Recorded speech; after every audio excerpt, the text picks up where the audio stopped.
friends, here is your Friday WOD. And the warm-up is going to be different and new. So we're still going to be doing a Tabata, but we're going to start with alternating toe touches. So you're going to, opposite hand is going to touch the opposite foot, while that foot on the same, with the hand that's touching, is going back. So this should be stretching out those hamstrings really good.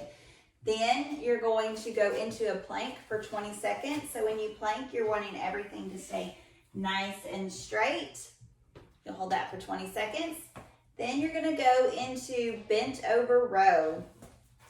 So you can do this with any of your weighted elements except for that med ball. So you're gonna keep your back nice and straight, pulling straight back, just like we do with the pipe, but we're pulling it right to our sternum. We're gonna pull that weight still to the same place. You can do the same thing with the kettlebell. And then our last element of the Tabata will be push-ups. Straight back, shoulders and hips going down at the same time. If you need to scale this, then you will snake up and down. You'll repeat this 2 times. You will do 20 seconds on, 10 seconds rest for 8 rounds. All right, so for the workout today, the core WOD is going to be a 15-minute AMRAP, and you will do 10 push-ups, then 10 deadlifts, and then you will rest 30 seconds between every round, and you will just continue to repeat that couplet. For our one-day WOD, again, it's a 15-minute AMRAP, but you are going to do 10 push-up rows, and we're going to show you what that is in a second, 2 deadlifts, and then each round you will increase by 2 more deadlifts. So once you've done 10 push-up rows and 2 deadlifts, you will start again, and you will do 10 push-up rows and 4 deadlifts, and start again, 10 push-up rows, 6 deadlifts, and you will just increase by 2s. So let's go over what the push-up row looks like. So the easiest thing is, if you've got a dumbbell, is we can do the push-up on the dumbbell and then pull. So it's just like that first part of a man maker. Same thing on the other side, pull. Now you've got 10 of these, so you can do 5 on each side. You don't have to switch every single one. If you have a kettlebell, it's a little more difficult. We don't want you doing a push-up on the kettlebell because it's fairly unstable. But what you can do is do a push-up by the kettlebell and then pull.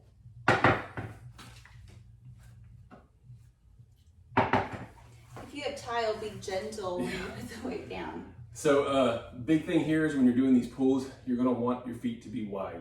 So if your feet are real narrow, it's just gonna pull you over. So widen your feet out so you've got a good stable platform. Again, keeping everything tight the entire time. To scale this, if you do not have a kettlebell or a dumbbell, or you're not ready to even do the pull, then we can do shoulder touches. So they're gonna look like this.